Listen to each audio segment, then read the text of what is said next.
The Lord be with you. And with your spirit. A reading from the Holy Gospel according to Mark. Glory to you, O Lord.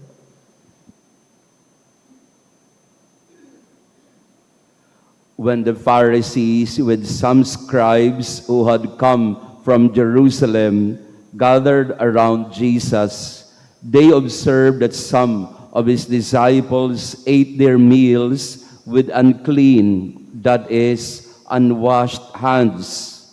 For the Pharisees, and in fact all Jews, do not eat without carefully washing their hands, keeping the tradition of the elders.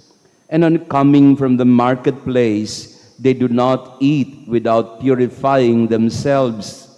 And there are many other things that they have traditionally observed. The purification of cups and jugs and kettles and beds. So the Pharisees and scribes questioned him, "Why do your disciples do not follow the tradition of the elders, but instead eat a meal with unclean hands?"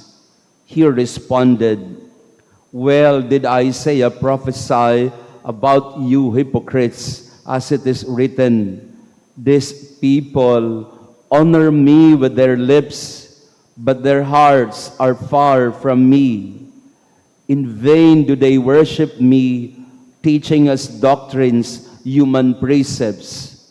You disregard God's commandment, but cling to human tradition.'"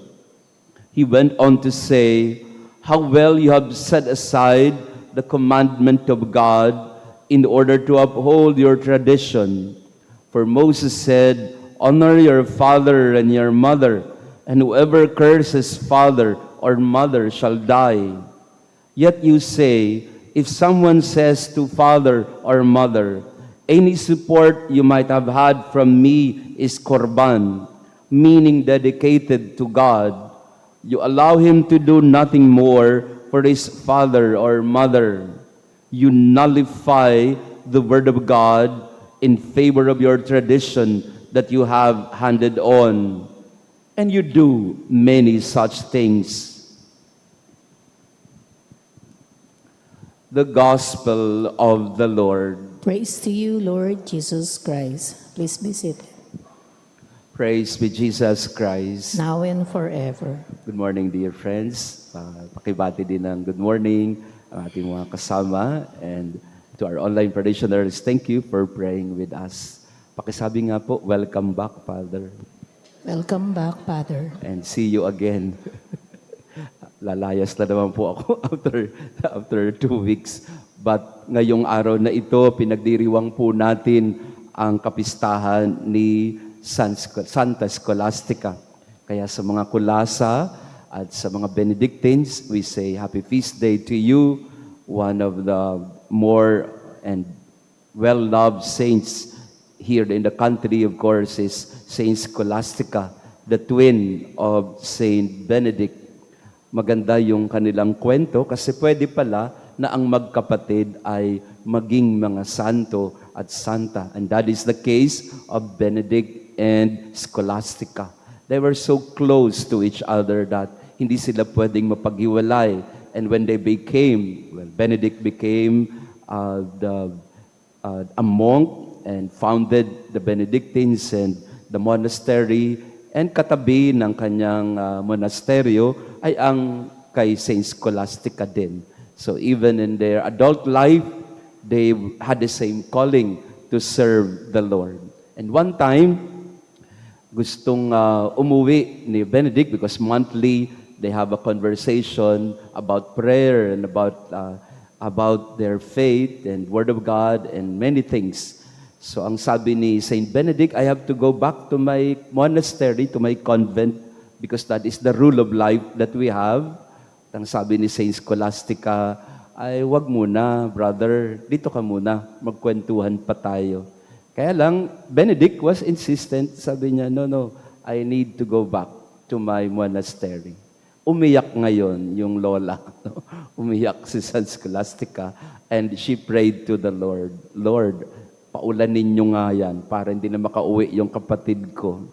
And true enough, umulan ng malakas, walang magawa si Benedict kung hindi magstay sa kapatid niya.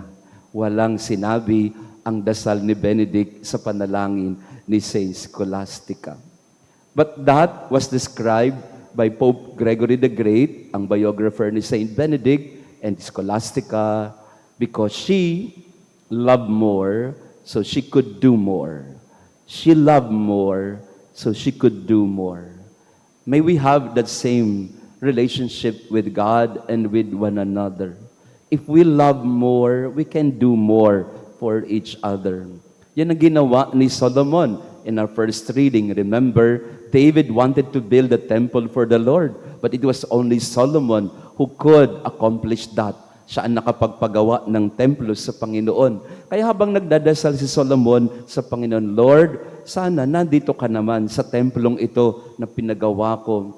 Sana pakinggan mo ang aking mga panalangin. Listen, Lord. Listen to our prayers. So Solomon, well, later on we know what will happen to him. Lumayo din ang kanyang puso sa Panginoon. But in the beginning, when in his kingship, he was very close to the Lord. In fact, when the Lord asked him, what do you want me to give to you? Solomon did not ask for more power or more land. He asked for an understanding and listening heart. Lord, give me a listening heart so that I may discern your will. That's how intimate his relationship with the Lord was. Kaya naman, hindi maintindihan ni Jesus sa ebanghelyo natin kung bakit ang mga Pariseo at mga eskriba ay hindi maintindihan yon. Our relationship with God, sabi ng Panginoon sa kanila, sabi ni Jesus, hindi naman yan tungkol lang sa mga human tradition, mga ritual na nakaugalian na natin. Mahalaga yan. The washing of cups and kettles and jugs, purifying and washing your hands, they're all very good. But the Lord was telling the Pharisees and the scribes, but that's not what the Lord wants. He wants your heart. You call unto me, you pray, and yet your heart is so far from me. These people honors me with their lips, but their hearts are far from me. Yun ang sabi ng Panginoon sa kanila. Gusto ko yung ginagawa nyo para sa akin, pero ang layo ng loob nyo. Hindi ganon. Kaya itong mga pagbasa natin at ang kaugnayan ni Saint Scholastica at Benedict, their prayer life and spirituality was really anchored on intimacy with the Lord. Personal, deep relationship with Him. That is what our prayer is about. It's about relationship. Relationship with one another, the closeness of Benedict and Scholastica, and the intimacy and encounter that we have with the Lord in prayer. Not just settle for the externalities or for the secondary matters in our faith. Mahalaga yon. Mahalaga lahat yan. Yung mga devotionals natin, mga novenas natin, mga dasal natin. Mahalaga lahat yan. Procession and everything. Pero sabi ng Panginoon, puso sa puso. Narito ang tunay na kapakikipag-ugnayan sa Kanya. Hindi sa labas, hindi sa nakikita, sa loob. Kasi doon, mas mararamdaman mo ang pag-ibig ng Diyos. At kung naramdaman mo ang pag-ibig ng Panginoon, marami kang magagawa para sa Kanya. Saint Scholastica was described as she who loved more and therefore she could do more for the Lord. And that is what we are called to do every day. Love more so that we can do more. Praise be Jesus Christ. Now and forever. Let us pray. May the mysteries we have received, O Lord, on this feast day of Saint Scholastica constantly bestir and enlighten us, we pray, so that we may stand ready for the coming of your Son, be admitted to His wedding feast on high, through Christ our Lord. Amen. Maraming salamat po sa inyong pagdalo sa ating misa. To our visitors and pilgrims, thank you for praying with us. Pasensya na po kung walang upuan doon, pinapaayos natin yung ating mga upuan, pinaparbarnisan natin. No?